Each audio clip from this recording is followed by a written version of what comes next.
सभी एक बार प्यार से बोलेंगे ओम शांति। सभी को अच्छा लगा ना? अच्छा लगा। तो आज उस परमात्मा का सत्य परिचय मिला है ना कि परमात्मा वास्तव में है कौन? कौन है परमात्मा? वो स्वयं, स्वयंभू, उसे कहते हैं ना स्वयंभू। तो स्वयंभू इस भूमि पे आया हुआ है वो। तो अपनी झोली आज भर सकते हो आप। आज आपके गांव में पधारे हैं, कोई कानपुर, कोई बरेली, कोई लखनऊ से भाई आए हुए हैं, कोई मेरठ से, हम सभी भाई बहुत दूर दूर से आए हुए हैं। तो आप सभी को भी प्रभु पैगाम देना आए हैं, शिव संदेश देना आए हैं। जैसे कि आप देख रहे होंगे आज चारों तरफ पापाचार, भ्रष्टाचार अतीत की तरफ है, अति है बिल्कुल। तो इस संसार में आज चारों तरफ पाप बिल्कुल तीव्र गति से बढ़ता जा रहा है। तो गीता में लिखा हुआ वायदे अनुसार भगवान, जैसे कि गीता में लिखा है यदा यदा धर्मस्य ग्लानि भवति भारते, जब जब धर्म की ग्लानि होती है तो परमात्मा स्वयं इस धरा पर आकर एक सत्य धर्म की स्थापना करते हैं।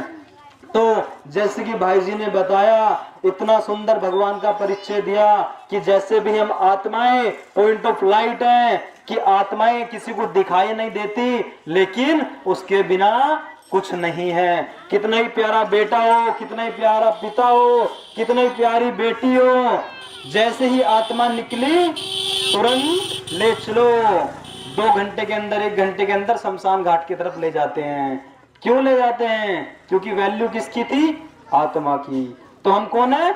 आत्मा है हम सभी। और हमारा पिता परमात्मा कौन है? शिव परमात्मा। तभी उसे कहते हैं कि परम आत्मा, कि वो परम है, पार ब्रह्म परमेश्वर, उसे हम पुकारते हैं ना। तो वो कौन है? परम पिता परमात्मा।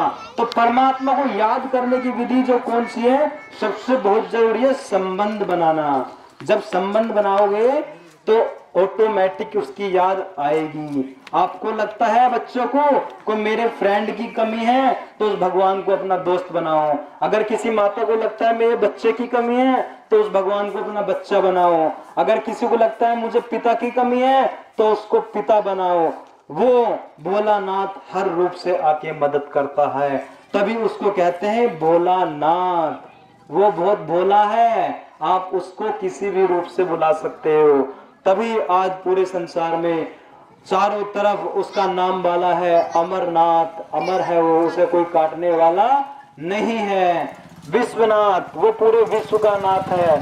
सोमनाथ, वो पूरे सोमनाथ यानी कि सोमरस पिलाने वाला है, ज्ञान गंगा बहलाने वाला है।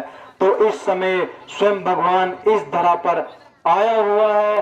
तो मेरा सभी भाइयों से निवेदन है, बहनों से निवेदन है कि उस परमात्मा के लिए अवश्य समय दे, क्योंकि 24 घंटे आपके पास है, 24 घंटे हमारे पास है। हम भी अपने काम धंधे सब करते हैं, लेकिन 1 घंटा, जैसे कि हम मंदिर में जाके घंटा बजाते हैं ना, उस घंटे से काम नहीं चलेगा। केवल 1 घंटा उस परमात्मा के लिए देना है। तो वास्तव में जो सही अर्थ है कि यानी कि 1 घंटा उस परमात्मा के लिए निकालना है, फिर आपके घर परिवार में सुख शांति ऐसे आएगी कि आपको कहीं भी दुखी होने की जरूरत नहीं है। पूजा पाठ तो सभी करते हैं ना, फिर भी दुखी होते हैं। इतनी पूजा पाठ विधि विधान से करते हैं, फिर भी दुखी है ना, क्योंकि भगवान से संबंध नहीं बनाया। अगर संबंध बनाएंगे तो आपका परिवार सुखमय हो जाएगा, आपका परिवार सुखमय होगा, आपका गली सुखमय होगा, आपका मोहल्ला सुखमय होगा, आपका गांव सुखमय होगा, आपका समाज सुखमय होगा, आपका संसार सुखमय होगा। और फिर ये भूमि देवभूमि कहलाएगी, जहां सोने की चिड़िया, जो आज भी गायन है कि डाल डाल पर सोने की चिड़िया करती है बसेरा, वो भारत देश था मेरा। तो आज क्या भारत भिखारी बन चुका है, कंगाल हो चुका है, सब लूट के ले गए भारत में से। तो परमात्मा कहते हैं कि आप इस जन्म मेरी श्रीमत पर चलो, मेरा कहना मानो। तो जो मेरा कहना मानेगा वही सत्य धर्म में जा चुकेगा।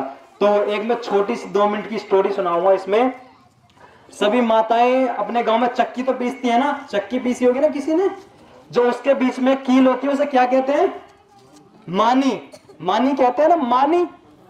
और मानी कहना यानी जब उसमें हम गेहूं डालते हैं, दाल डालते हैं और सभी को पीसते हैं, पीसने के लिए डालते हैं सभी, लेकिन कुछ जो दाने होते हैं वो बच जाते हैं, बच जाते हैं ना, मानी के पास बच जाते हैं। वो क्यों बचते हैं?